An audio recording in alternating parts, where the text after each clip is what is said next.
আসসালামু আলাইকুম সুপ্রিয় কৃষিজীবীরা, আশা করি প্রত্যেকেই ভালো আছেন। যে যেখান থেকে আমার ভিডিও দেখতেছেন সকলকে জানাই সাজিদ গ্রহণের পক্ষ থেকে স্বাগতম। সুপ্রিয় কৃষিজীবীরা, আজকে আমি শসা চাষের যে দ্বিতীয় শিডিউল আছে, যে শিডিউল অনুযায়ী আমরা কীটনাশক জমিতে স্প্রে করে থাকি, সেই কীটনাশক বিষয়ে আজকে দ্বিতীয় ধাপে আমি এই প্রজেক্টের ভিতরে কোন ধরনের কীটনাশক এবং ছত্রাকনাশক আজকে স্প্রে করব, ওইটার বিষয় নিয়ে কিন্তু কথা বলার চেষ্টা করব। যারা আমার চ্যানেলে নতুন অবশ্যই আমার চ্যানেল সাবস্ক্রাইব করবেন। যারা ইতিমধ্যে করেছেন তাদেরকে অবশ্যই ধন্যবাদ জানাই। আর প্রত্যেকটা ভিডিও অবশ্যই আপনারা লাইক করে যাবেন। কারণ আপনারা যদি একটা ভিডিও লাইক করেন তাহলে কিন্তু ভিডিও তৈরি করার উৎসাহটা একটু বেড়ে যায়। এই যে গাছগুলো দেখতেছেন মাশাআল্লাহ অনেক সুন্দর গাছ। একটু যদি আপনাদেরকে দেখাই, যে দেখেন প্রত্যেকটা গাছ এরকম, প্রত্যেকটা গাছ এরকম। আমি কিন্তু এই গাছে একদিন প্রথম একটা শিডিউল অনুযায়ী একটা স্প্রে করেছিলাম একবার। প্রথম শিডিউল অনুযায়ী যে স্প্রেগুলা করেছি আপনাদের কিন্তু আমি দেখিয়েছি। আমি আজকে দ্বিতীয়বারের মতো আপনার স্প্রে করব। এটা কি স্প্রে করব এটাও কিন্তু আজকে আপনাদেরকে দেখাবো। তার আগে একটু আপনারা যদি গাছগুলা দেখেন, মাশাআল্লাহ অনেক সুন্দর গাছ। প্রত্যেকটা গাছ মাশাআল্লাহ অনেক সুন্দর। আর গাছের গ্রোথও ইনশাআল্লাহ অনেকটা ভালো। তবে আজকে আমি কি স্প্রে করব এটা কিন্তু আজকে আপনাদের মাঝে তুলে ধরার চেষ্টা করব। আজকে আমি আপনার ছত্রাকের মাঝে আজকে আমি স্প্রে করব মেনসার। আমি মেনসারটা স্প্রে কেন করব এটাও কিন্তু আপনাদেরকে তুলে ধরবো। কারণ মেনসার হচ্ছে একটা ছত্রাকনাশক। এটা আপনার কান্ডা পচা, তারপরে আপনার গোড়া পচা অনেক ধরনের কাজ করে থাকে এই মেনসার। এই মেনসারটাও কিন্তু আপনারা অবশ্যই দ্বিতীয়বার যখন আপনারা শসা গাছে স্প্রে করবেন তখন কিন্তু আপনারা মেনসারটা স্প্রে করবেন।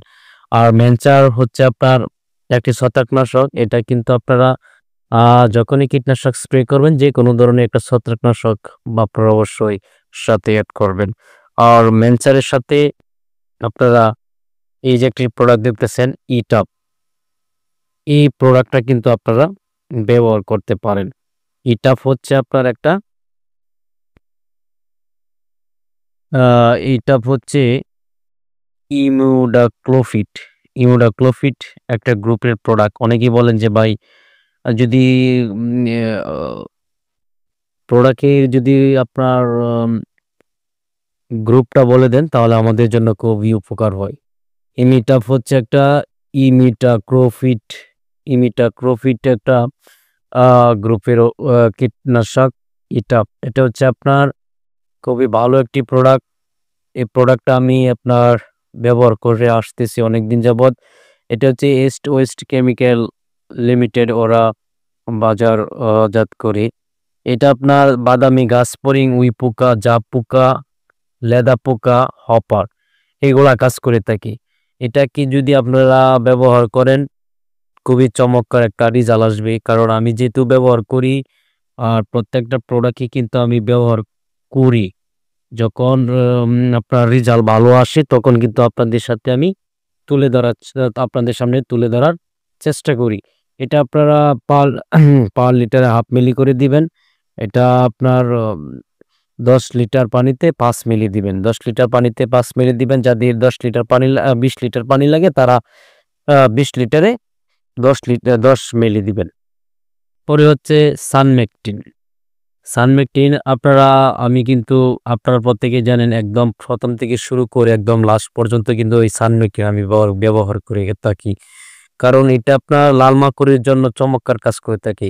যাদের গাছে আপনার লাল মাকড়ে অত্যাচারে আক্রান্তে আপনাদের গাছ নষ্ট হয়ে যাচ্ছে, আপনারা কিন্তু এই সানমেকটিনটা অবশ্যই বাজারে থেকে সংগ্রহ করবেন। এটা হচ্ছে এভামেকটিন একটি প্রোডাক্ট এবং এভামেকটিন একটি প্রোডাক্ট। এই প্রোডাক্টটা আপনারা খুবই খুবই ভালো মানের একটি প্রোডাক্ট। কারণ এটা আপনার এত সুন্দর একটা কাজ করে থাকি, এত সুন্দর কাজ করে থাকি, আপনার অনেক কাজ করে থাকি। এটা আপনাদেরকে আমি কি বলবো, আমি যেহেতু ব্যবহার করে থাকি আপনারাও কিন্তু নিঃসন্দেহে এই প্রোডাক্টটি আপনারা ব্যবহার করতে পারেন। আমি কিন্তু কোনো কোম্পানির প্রচারণার জন্য কিন্তু আপনাদেরকে আমি বলতেছি না। এটি আপনার দামে কম, মানে অনেক ভালো, চমৎকার কাজ করে। এই প্রোডাক্টগুলা যদি আপনারা দ্বিতীয় শিডিউল অনুযায়ী এই 3টি প্রোডাক্ট আপনারা একত্রে করে তারপরে আপনারা ব্যবহার করবেন। আমি আশা করি আপনাদের যে কোনো ধরনের সমস্যা থেকে আমরা মুক্ত পাবেন। এই যে শসা গাছগুলো আপনাদেরকে আজকে দেখালাম, এই শসা গাছগুলা ইনশাল্লাহ আগামী ৭ দিনের মধ্যে কিন্তু আপনার রেডিকুলার ব্রাঞ্চ হয়ে যাবে। আমি আশা করি, কারণ গাছের গ্রোথ ভালো, গাছের কন্ডিশনও ভালো, অনেক সুন্দর দেখা যাইতেছে গাছগুলা। আপনারাও কিন্তু শসা চাষ করতে চাইলে অবশ্যই আমার ভিডিওগুলো ফলো করতে পারেন। আমি আশা করি আপনাদের প্রত্যেকটা ভিডিও কোনো না কিছু কোনোভাবেই আপনাদের উপকারে আসবে। সকলে ভালো থাকবে, সুস্থ থাকবে। আজকে এ পর্যন্তই। আগামীতে অন্য কোনো বিষয় নিয়ে কথা বলার চেষ্টা করব। আল্লাহ হাফেজ।